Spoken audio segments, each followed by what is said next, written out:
Nah, tentang klasifikasi penelitian. Apa itu klasifikasi penelitian? Klasifikasi penelitian kita bisa dapat bedakan menjadi 3 jenis. Yang pertama, pendekatan yang digunakan. Pendekatan yang digunakan dalam penelitian bisa menggunakan pendekatan kualitatif atau bisa menggunakan pendekatan kuantitatif. Yang kedua, klasifikasi penelitian adalah dari sisi metode, di mana dari sisi metode penelitian dapat dibedakan menjadi metode penelitian tindakan, metode eksperimen, metode studi kasus, dan metode survei. Yang terakhir, penelitian dapat diklasifikasikan menurut jenis kontribusi, yaitu ada kontribusi penelitian dasar dan terapan, kontribusi penelitian explanatory atau konfirmatory, dan kontribusi penelitian deskripsi, eksperimen, atau korelasi. Yang dimaksud dengan pendekatan kualitatif adalah kita melakukan pengamatan terhadap objek penelitian. Kemudian setelah kita selesai melakukan pengamatan pada objek penelitian, kita menghasilkan konsep atau teori baru.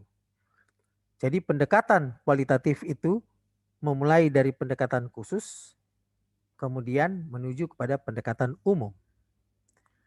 Sedangkan untuk pendekatan kuantitatif, kita mulai dengan mengumpulkan teori, kita menghasilkan konsep dari teori tersebut. Setelah itu kita menyusun hipotesis, kita menguji hipotesis yang kita susun, kemudian kita menarik kesimpulan.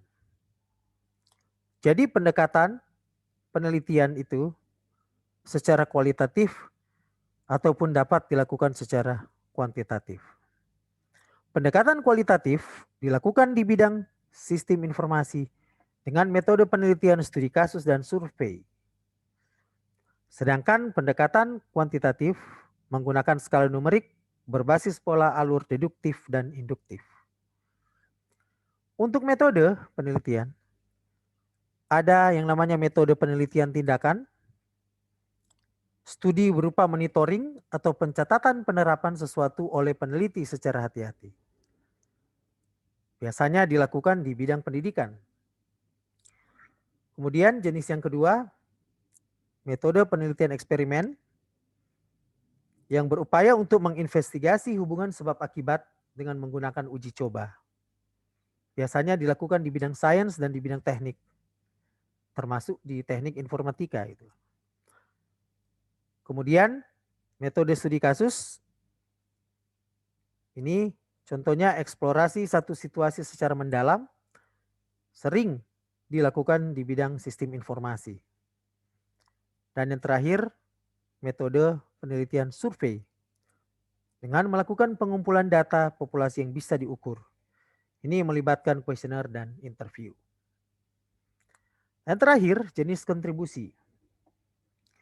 Seperti saya sudah sebutkan sebelumnya, kontribusi dalam penelitian bisa dibedakan atas terapan dan murni.